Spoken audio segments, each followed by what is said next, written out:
அந்த வீடியோவை ரிலீஸ் பண்ணிருப்பீங்கன்னு உங்க மேல ஸ்ட்ராங்கா சந்தேகம் வந்துருச்சு. அவன் முதல்ல என்னதான் சந்தேகப்பட்டிருப்பான். அவனுக்கு இருக்கிற எதிரி நான் தானே.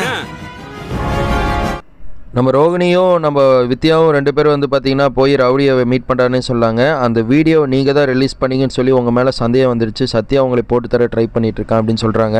உடனே அந்த ரவுடி இருந்துட்டு எப்படி இருந்தாலும் என்னை தான் சந்தேகப்பட்டிருப்பான், ஏன்னா நான் தான் அந்த வேலையை பார்ப்பேன் அப்படின்னு சொல்லி அவன் சொல்லியிருப்பான். அன்றைக்கே அவனை போட்டு தள்ள வேண்டியது, ஆனால் மிஸ் ஆயிடுச்சு.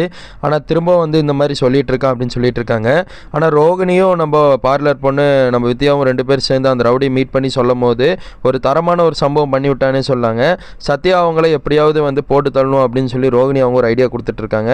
அந்த வெளில ஆட்களும் என்ன சொல்கிறாங்கன்னா, அதாவது அந்த ரவுடி டீமும் வந்து பக்கவாக பிளான் பண்ணி நம்ம சத்யா எப்படி போட்டு தள்ளனா அந்த வீடியோ நம்ம ரிலீஸ் பண்ண மாதிரி இருக்க முடியும், யார் ரிலீஸ் பண்ணால் தெரியாத அளவுக்கு போலீஸ் அலைய விடலாம் அப்படின்னு சொல்லி ஒரு பிளான் பண்ணிட்டு இருக்காங்க. இன்றைக்கி ஒரு தரமான ஒரு சம்பவம் இருக்குன்னே சொல்லாங்க.